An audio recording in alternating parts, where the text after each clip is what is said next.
Story: The King and the Nsiat Bird. When Nsiat was king of Idu, being young and rich, he was very fond of fine girls, and had plenty of slaves. The Nsiat bird was then living at Idu, and had a very pretty daughter, whom Nsiat wished to marry. When he spoke to the father about the matter, he replied that of course he had no objection personally, as it would be a great honor for his daughter to marry the king, but, unfortunately, when any of his family had children, they always gave birth to twins, which, as the king knew, was not allowed in the country, the native custom being to kill both the children and throw them into the bush, the mother being driven away and allowed to starve.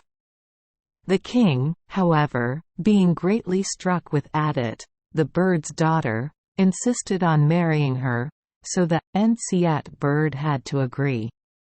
A large amount of dowry was paid by the king, and a big play and feast was held.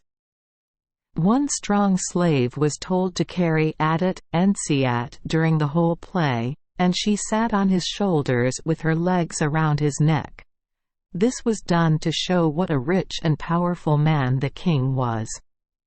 After the marriage, in due course Adat gave birth to twins, as her mother had done before her.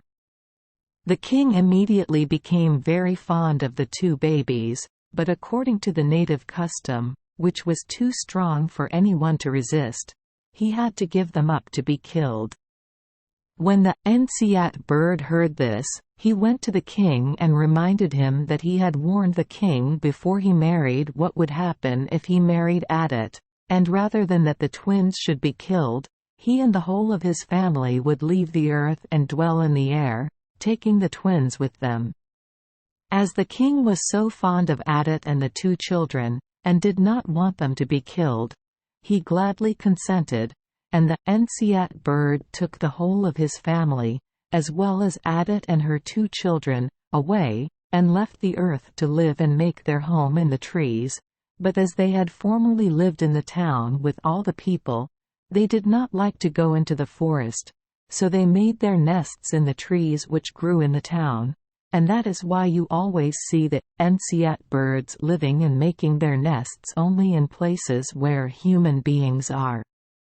The black birds are the cocks, and the golden-colored ones are the hens. It was the beautiful color of Adat which first attracted the attention of Nsiat and caused him to marry her. Thank you for joining us for today's fairy tale. We hope these stories bring joy and meaning to your day. If you love our channel, please hit the subscribe button so you won't miss any exciting tales. Wishing you a good night and sweet dreams. See you in the next story.